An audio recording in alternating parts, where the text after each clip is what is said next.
Salut à toi, c'est Gianni, j'espère que tu vas bien. Je te retrouve aujourd'hui dans un épisode très particulier. Je te donne quelques secondes de contexte et ensuite je te laisse avec le contenu du jour. Il y a quelques semaines, j'ai été interviewé par mon ami Martin Tissier qui a lancé une série d'interviews un peu folles, avec des questions un peu folles. Il a d'ailleurs nommé son projet Les Interviews. J'ai passé un excellent moment à répondre à ces questions, on s'est beaucoup amusé. Il m'a même demandé d'expliquer un concept compliqué à des jeunes enfants. Et il est ensuite allé voir les enfants pour voir s'ils étaient capables de comprendre ce concept. C'est très touchant, c'est dans l'interview. Et ce que je te propose aujourd'hui, c'est de prendre un moment et de profiter de cette interview. J'ai proposé à Martin de la publier sur ma chaîne pour une raison très simple. J'ai vraiment envie de donner un maximum de visibilité à son travail. Son concept est vraiment cool. Il va partager dans les prochaines semaines beaucoup d'autres interviews qu'il a pu enregistrer. Et si mon échange avec lui te plaît, je t'encourage vivement à aller s'abonner à son contenu. Je te mettrai les liens qui vont bien dans la description. Je te laisse avec cette interview entre lui et moi. On parle entre autres de mes modèles d'inspiration, on parle de coaching, on parle de Lego, on parle de s'amuser dans sa vie, dans son business. Je te laisse avec l'interview et je te dis à très bientôt. 30 secondes pour vous dire pourquoi cette interview est géniale. D'abord, Gianni Bergandi. Ça fait 3 ans que je le suis. Ce mec est juste un kiff énorme. Il est d'une intensité incroyable et il a une culture en développement personnel incroyable. Il est passionnant. C'est un mec qui s'est réinventé plusieurs fois. Il était dans le conseil, il s'est réinventé pour être youtubeur, formateur. Et à nouveau, il a tout quitté pour juste profiter de sa famille, coacher et kiffer en construisant par exemple des Lego en Poudlard. What the fuck. J'ai adoré cette interview. J'espère que vous l'aimerez aussi. Bonne interview. Ouais, je t'avoue, je suis un peu deg d'être passé du coup là. Parce que je me dis, ça y est. Ah, C'était vraiment trop bien. Gianni, dis-moi les 3 personnes qui sont pour toi les plus inspirantes. Les personnes, si possible, un petit peu connues, pour qu'on puisse avoir des références, mais qui peut-être ont participé à qui tu es maintenant. Brian Johnson, Planir. Et la troisième, un peu en mode kiff, je vais dire Roger Federer. Yes. Alors, le troisième est connu du commun du mortel. Ouais. Les 2 premiers, je veux bien que tu explicites. Et ce qui m'intéresse, c'est que tu dises aussi, sur l'ensemble de ces 3 personnages, qu'est-ce qui est le plus inspirant? Quel trait de caractère est le plus inspirant chez eux, selon toi? Ok. Alors, Brian Johnson et Planir sont des coachs. Brian Johnson, je pense qu'on peut plus le définir comme un philosophe slash CEO d'un gros projet en cours. Planir, c'est aussi un coach professionnel et c'est mon coach depuis 1 an et demi. Ce qui m'inspire beaucoup chez ces 3 personnes-là, alors chez Brian, qui a été vraiment l'un de mes grands premiers mentors, c'est vraiment son intensité et son exemplarité. Chez Trip, il y a vraiment ce côté un peu fuck off, quoi. Un peu je vis la vie que j'ai envie de vivre et je vais dépasser tout ce qui m'empêche de le faire. Et je suis très inspiré par le côté déjà définition de ça. Qu'est-ce que ça veut dire, la vie qu'on a envie de vivre? Et ensuite, l'aspect pratique qu'il y a derrière, d'implémentation. Et chez Roger, c'est vraiment mon grand idole, quoi. Il y a l'aspect jeu que j'adore. Enfin, il s'amuse sur un cours. L'aspect amour de son sport, enfin, le côté où on a l'impression que c'est l'endroit où il kiffe le plus au monde, quoi. Et ensuite, ce qui m'inspire beaucoup, c'est on va dire, l'esthétique, de rendre les choses belles, de rendre les choses passionnantes pour les autres. Et j'ai toujours été très fasciné par ces personnes qui arrivent. Là, c'est facile pour moi parce que c'est du coaching et c'est du tennis, et c'est des domaines qui sont très importants dans ma vie. Mais ces 3 personnes à chaque fois où en fait, ils peuvent te parler de n'importe quoi, où tu n'es même pas forcément intéressé dès le début, tu vas kiffer parce qu'il y a une telle passion dans ce qu'ils transmettent. Voilà, il y a ce transfert de passion là que je trouve très très inspirant. Top. Et du coup, par extension, est-ce que tu pourrais me dire les traits de caractère que tu as pu développer, peut-être en les écoutant ou peut-être autre chose, et en gros, les traits de caractère que les personnes peuvent peut-être apprécier chez toi, qui sont les plus saillants? Question qui Appelle pas forcément à l'humilité, je te l'accorde, mais il faut faire cet exercice de dire ce qu'on pense de soi, hein, sans vouloir faire la fausse modestie. Ok. Alors, euh, globalement, et je pense que c'est des traits avec lesquels je suis relativement ok, donc je vais pas faire le faux modeste. Euh, je, je dirais l'intensité, dans le sens où j'ai l'impression que c'est jamais anodin une conversation avec moi, parce que j'adore aller en profondeur. Et c'est ce qui fait que j'adore aussi le métier de coach. Un truc qui me vient spontanément aussi, c'est le jeu. Gianni, c'est le gars qui s'amuse tout le temps et qui va toujours essayer de trouver un moyen, quoi qu'il arrive, de jouer. Mhm. Et je dirais, je pense que Chuck est relativement un bon mentor là-dessus aussi. Le fait de vraiment créer sa vie en ses propres termes et de pouvoir se sentir libre et vivant au quotidien. Et je pense que j'inspire pas mal Carrément. les gens à ça. Il y a un aspect de c'est possible de faire ça, vraiment? C'est possible de vivre ta vie comme ça? Bah ouais. Et viens, on C'est essaye. clair. C'est un mix de liberté, il y a le côté invention de soi, il y a le côté audace aussi, tu en parles parfois d'audace. Ouais, c'est un savant mix des deux. Et est-ce que tu penses que tu as toujours eu ces traits de caractère?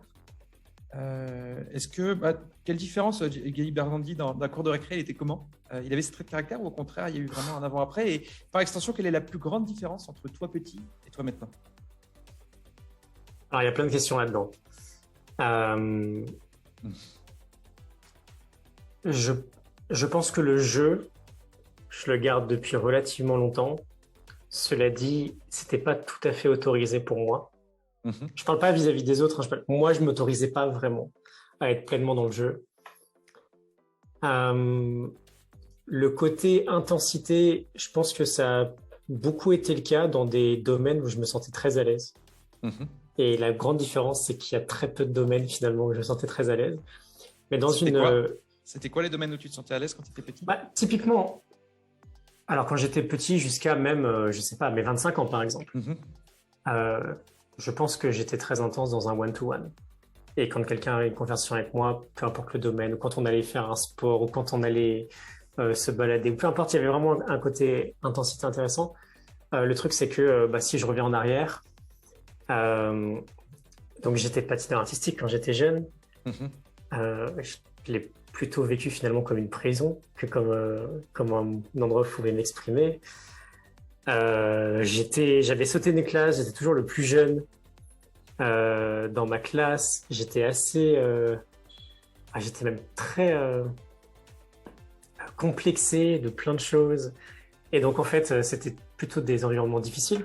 L'école primaire, le collège, le lycée, tout l'environnement scolaire, on va dire. Je dirais que s'il y a une grande différence, je pense que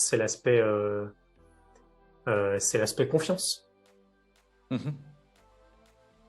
pas que je suis la personne la plus confiante au monde aujourd'hui, mais j'ai créé un environnement qui me permet de me sentir vraiment en confiance et de pouvoir m'exprimer. Quand j'étais plus petit, c'était play small et on se fait pas remarquer et on se limite, quoi. On parlait un peu de toi, gamin. Parlons de l'éducation. Imagine, tu vas avoir des enfants bientôt, sans doute. Imagine, il y a un génie qui arrive qui dit « Moi, je suis capable de donner un trait de caractère à tes futurs gamins. » Quel trait de caractère tu auras envie de leur donner? J'aurais voulu te dire qu'ils soient passionnés, dans le sens où, à partir du moment où on est passionné par quelque chose, je pense que ça nous ouvre vraiment un chemin. Et du coup, quand je te dis ça, me vient l'idée des tas de personnes qui vont me dire, mais j'ai pas de passion, mais j'ai pas de... Et donc, alors que je suis convaincu que oui, on a forcément quelque chose, même plein de passions différentes, et on a des chemins différents pour y arriver, mais du coup, j'aurais envie de te dire d'être...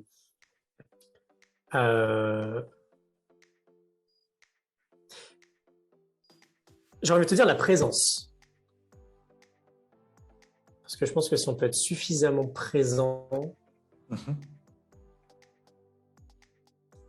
C'est le côté carpe punctum, profiter vraiment de chaque moment. Alors, c'est plutôt si on est présent, on est à l'écoute en fait. Et on se bullshit pas soi-même, quoi. Il y a un sens de... S'il y a un truc qui est là, c'est là. Et si je le connecte à la passion, par exemple, il y aurait cette idée de... ouais, cette sorte de self-awareness que ouais, j'adore ce truc-là, en fait. Carrément. Quel conseil tu donnerais à la jeune génération des diplômés là qui arrivent en pleine période Covid, ils sont quand même pas mal en quête de sens, ils sont un peu désabusés. Quel conseil tu leur donnerais en fait? En fait, il y a tellement d'incertitudes. Et là, on le voit, j'ai l'impression que c'est n'importe quoi. On passe d'un énorme sujet à un autre, et puis on a l'impression que ça va peut-être pas s'arrêter, on ne sait rien. Il y aurait un côté, on a encore moins à perdre, à aller tester quelque chose ou aller lancer quelque chose. C'était encore très présent déjà, et je pense que ça l'est toujours aujourd'hui d'ailleurs, mais l'aspect un peu carrière toute tracée, échelle sociale et tout ça. Et en fait, là, il y aurait un côté, je trouve, tellement incertain dans tout ça que j'aimerais bien que ce soit une raison de plus pour... Enfin, je veux dire... Après coup, ça devient vraiment évident, mais qu'est-ce qu'on risque à 20 ans, quoi de se lancer dans une aventure, un truc qui nous fait vraiment kiffer. Et ça, c'est pas forcément une entreprise ou un projet, mais ça peut être un voyage, j'en sais rien, mais en tout cas, quelque chose qu'on aurait vraiment envie de faire là. Et même si ça nous prenait 5 ans, en fait. Bon. Ouais, je sais pas, j'ai envie de les inciter à en faire des raisons supplémentaires pour... Ah, vas-y, go. Il y a ce truc-là, fonce, quoi. Que c'est pas en restant sur un chemin plutôt plat qu'on découvre beaucoup de choses. Puis on va tenter à droite à gauche et puis on va recueillir de la belle donnée sur nous-mêmes. Et peut-être que de ces 15 graines, il n'y a pas une qui devient une carrière, mais en tout cas, il y en a une qui devient une forme de certitude sur quelle est la prochaine graine à aller planter. Et quoi qu'il arrive, c'est exactement dans ce type de démarche qu'on avance, quoi. Mercredi prochain, je vais avoir une armada de 15 gamins devant moi. Et le but, c'est que je leur montre une vidéo où tu explicites quelque chose apparemment complexe. Et après, je vais les filmer. Ils vont expliquer ce qu'ils ont compris. Peut-être qu'ils n'auront rien compris, si c'était pas bon. Et du coup, le but, c'est que tu prennes un sujet. Alors, ça peut être le stoïcisme, ça peut être l'équanimité, ça peut être un peu ce que tu veux, mais un sujet un peu complexe. Et ce que je vais demander, c'est de t'adresser aux enfants en disant « Bonjour les enfants, je m'appelle Gianni Bergandi. Aujourd'hui, je vais vous expliquer tel sujet. » Et là, tu te lances pendant 1 minute et puis tu essaies d'expliquer un truc complexe avec des mots très simples. Qu'est-ce que tu veux prendre du coup comme sujet? Est-ce que ce serait plutôt… Oh là là, comment tu me prends de court. Ouais, je sais, j'aime bien ça. Parce que je m'étais dit, je parle beaucoup d'antifragilité, on peut faire ça peut-être. Ouais, carrément. Ok, alors attends, ok. Bon, vas-y, on va faire une intro. Te mets pas la pression. Au pire, les gamins, ils disent « J'ai rien compris, c'était nul » et on se part. Ok. Vas-y, donc oublie pas. Bonjour les enfants, je m'appelle Gianni Bergandi. Aujourd'hui, je vais vous expliquer un concept, un peu comme Eric et Ramsey quand ils expliquaient les mots. Le mot du jour est… Philatélisme. Nous ne voyons pas d'autre explication. Je fais le tennis, je me rappelle. Bonjour les enfants, je m'appelle Gianni Bergandi. En regardant. Et je vais vous expliquer ce que c'est l'antifragilité. Alors, on va prendre 3 cas de figure. Imaginez que vous êtes en face d'un monstre, une sorte d'animal qui a plein de formes différentes. Et vous êtes très vaillant, vous avez envie de le combattre. Et imaginez que vous lui mettez un gros point dans la figure et que ce monstre, il meurt. Bon bah du coup, ce monstre, on va dire qu'il est fragile, parce que dès qu'il a pris un coup en pleine tête, il est tombé. Ensuite, imaginez que vous lui remettez à un autre monstre de ce type-là un coup dans la figure encore, mais là, il ne bouge pas, ce monstre. C'est comme s'il n'avait rien reçu. Et vous continuez de le taper, et le monstre, il reste exactement tel quel. Il n'est pas impacté. Bon, bah là, on pourrait dire qu'il est robuste. Il peut encaisser les coups, du coup. Ça ne lui fait rien. Et imaginez maintenant que vous avez un autre monstre. Sauf que là, le problème, c'est que quand vous le tapez, il devient encore plus fort. Et si vous le retapez, il grossit, il a des muscles qui poussent. Et si vous le retapez, il a encore une tête qui pousse, et il a des dents qui poussent, et il a des jambes qui poussent. Et plus vous allez le taper, bah, plus en fait il va devenir difficile à battre parce que plus il va se renforcer. Bah, ce monstre-là, on va dire qu'il est antifragile. Si vous le tapez, il n'est pas en train de tomber, parce qu'il n'est pas juste fragile, il est antifragile. Si vous le tapez, il va devenir encore plus fort. Voilà. Très clair. Très clair, très clair. Et la question subsidiaire que je couperais peut-être pour te mettre dans l'embarras, et quel est le rapport avec ma vie? Comment je peux faire? C'est quoi l'intérêt pour moi? Et là, c'est compliqué. Comment dire à un enfant comment développer son antifragilité? Là, c'est compliqué. Mais disons qu'il y a peut-être des moments dans notre vie où quand on va prendre un coup, alors pas forcément un coup dans la figure, hein, mais quand on va vivre une période un peu difficile, bah peut-être qu'avec le temps, on peut réussir à voir que dans cette période-là, bah, il y a des petites choses qui se passent qui peuvent être très sympas et qui peuvent nous rendre plus forts. Et du coup, peut-être que dans ces moments-là, on peut réussir à être un petit peu plus antifragile que fragile. Si on est fragile, on se laisse abattre, on est par terre. Si on est antifragile, bah, on peut se relever encore plus fort. L'antifragilité, c'est quand on tape quelqu'un, il devient encore plus fort. Ouais, Et plus on le tape, plus il devient fort. c'est à peu près ça. Il y a un événement dans ta vie et il est plus triste. Enfin, il est triste et donc tu es triste. Et après, il y en a un autre. Et puis, il y a le même à peu près et tu commences à devenir fort. Et après, la fragilité, c'est qu'il y a un événement, par exemple, dans ta vie. Et après, tu es triste tout le temps. Et l'antifragilité, bah, tu es triste. Et après, tu commences à... Et après, il y a un autre événement et après, tu commences à être plus fort. En fait, c'est un moment dans ta vie qui est triste, mais qui va t'aider. All right. Donc là, tu t'es adressé à des gamins de 8 ans. On verra ce que ça donne. Bon, il y a 10 ans, je crois que tu avais un peu plus que 8 ans quand même. Mais quel conseil tu donnerais à ton moi d'il y a 10 ans? Ça serait, t'inquiète pas, tout va bien se passer. Je pense que ça serait vraiment ça. Tout va bien se passer. Ça va être chouette. Je pense que je dirais ça, parce que j'étais vraiment dans un mood de ça va être dur, comment je fais pour être heureux, enfin, j'étais pas bien dans mes baskets et tout. Donc, je pense que vraiment, il y aurait cet aspect, ouais, franchement, ça va être cool. Top. Quelle est la décision la plus difficile que tu as eu à prendre dans ta vie? De renoncer à ma vie de couple pendant 18 mois. Ça a été difficile parce qu'il y a eu un côté un peu annonce de décision qui venait de moi, en mode bah écoute, on va rendre notre appartement et on va retourner chez nos parents pendant, je sais pas, plusieurs mois. La décision, c'était genre fin 2016 et c'est à partir de janvier-février 2017, un truc comme ça, que j'avais dit à Lucie. Enfin, pour moi, c'était vraiment j'ai pas envie que ça sonne drama, mais je le voyais vraiment un peu comme une décision de vie ou de mort, quoi. J'en pouvais vraiment plus de ma vie de consultant. C'était vraiment, Et puis j'en étais arrivé à un stade de découverte aussi sur certaines choses qui faisaient que moi je pouvais plus continuer là-dedans. J'avais trop envie de lancer un truc de mon côté et j'y croyais vraiment. Et je savais que je pouvais créer quelque chose de cool. Et en fait, à ce moment-là, ça demandait que bah, je quitte mon boulot de consultant. Et c'est quasiment moi qui assumais toutes les charges à ce moment-là. Et donc, en fait, ça demandait que bah, on rende aussi notre appartement et la vie de couple qu'on avait depuis... ça faisait 5 ans qu'on était ensemble, ça faisait 3 ans qu'on habitait ensemble. Et voilà, il y a eu un peu cette coupure-là. Fais-moi confiance. On fait ça là. Et ce sera pour que ce soit beaucoup plus cool plus tard. Mais là, moi, je peux plus continuer comme ça. Enfin, c'est vraiment plus possible. Ouais. C'était... Et ce qui a été difficile dans la décision, c'est qu'en fait, moi, je l'avais déjà prise. Ouais. Et que je la faisais subir. Bon, voilà, les choses ont bien tourné, donc... C'est cool. Qu'est-ce que tu aimerais accomplir dans 10 ans? Tu aimerais laisser quelle empreinte, en fait, sur Terre?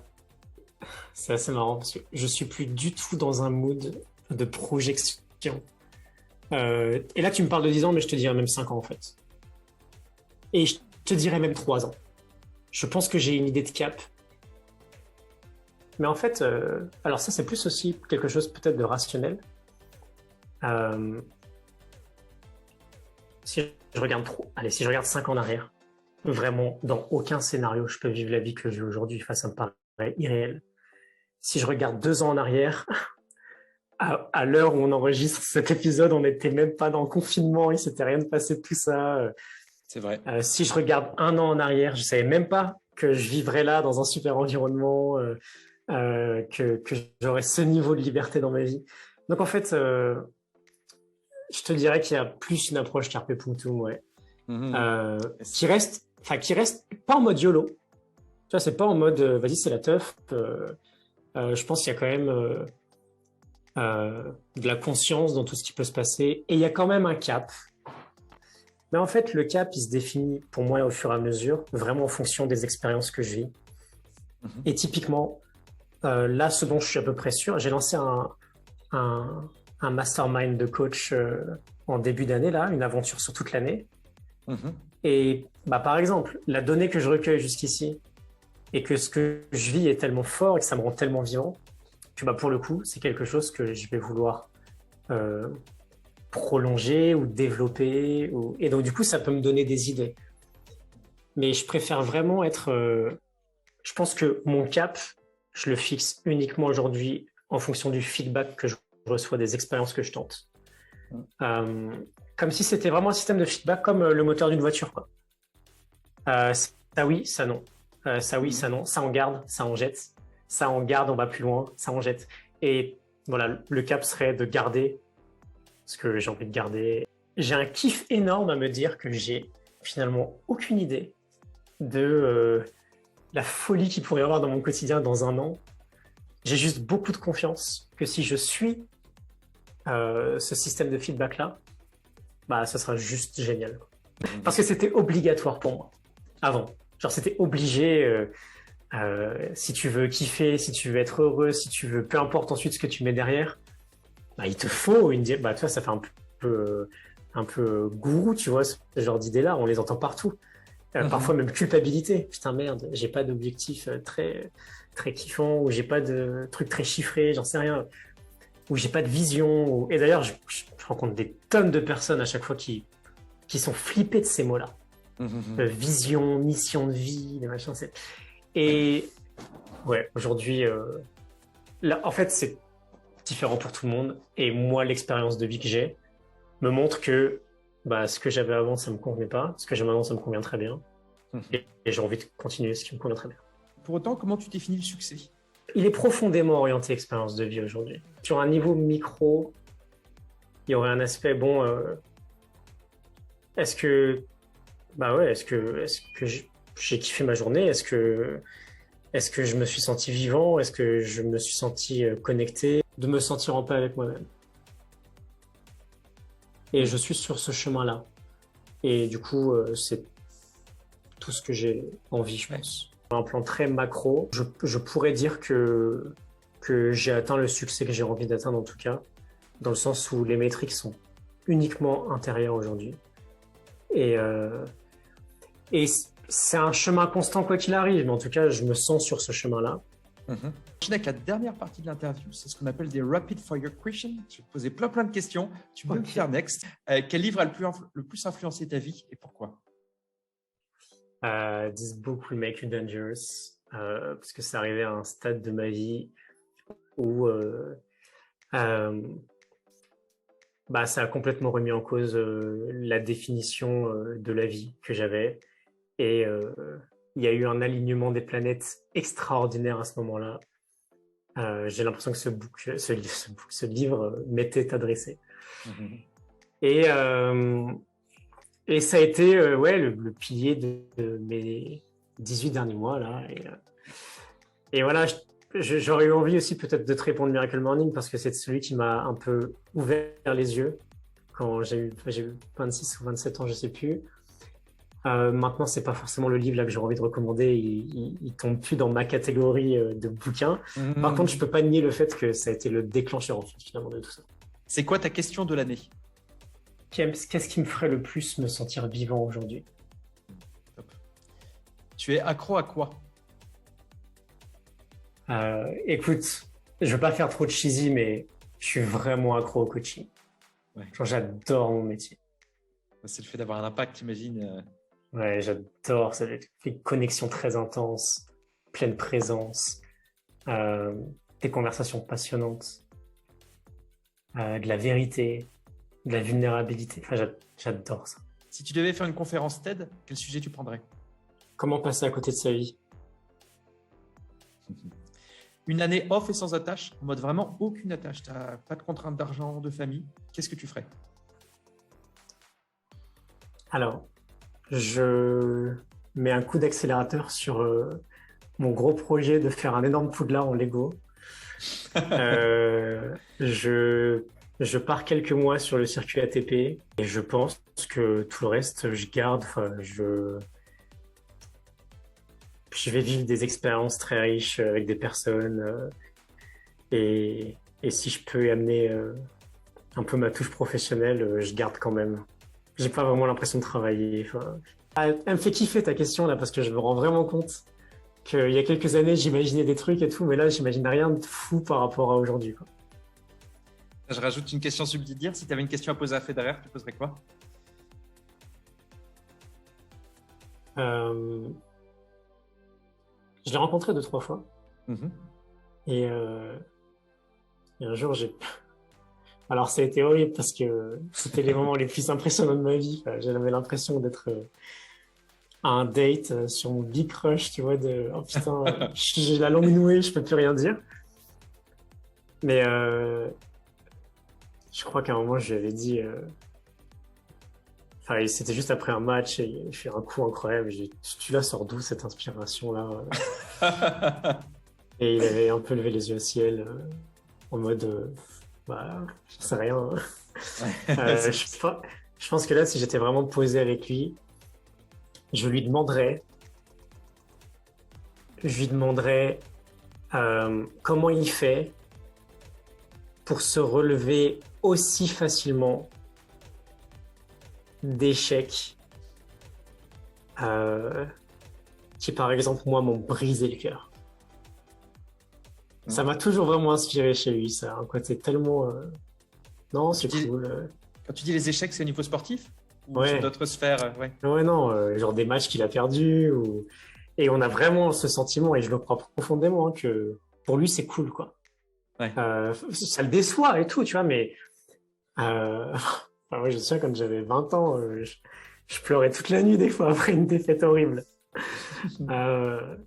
J'étais très marqué par la carrière de Federer. Et j'aimerais bien savoir ça, ouais. J'essaierai d'envoyer cette portion de vidéo à Federer, on verra, peut-être qu'il te répondra. Très bien. Bon, super, merci beaucoup Jenny, c'était super intéressant comme échange. Merci à toi. Je suis un peu deg que ça s'arrête. Ah, bah, c'est super gentil. Encore une fois, si ce moment t'a plu, je te suggère très vivement d'aller sur la chaîne de Martin et de t'abonner pour profiter des prochaines interviews qu'il publiera. Il en a enregistré de très belles avec des personnes formidables et très inspirantes. Je te remercie d'être toujours là sur la fin de ce contenu. Tu as tous les liens en description. Et d'ailleurs, n'hésite pas à me dire si une idée t'a parlé, si le contenu t'a parlé. N'hésite pas à le partager à ton tour s'il t'a plu. Et je te dis à très vite pour de prochains épisodes.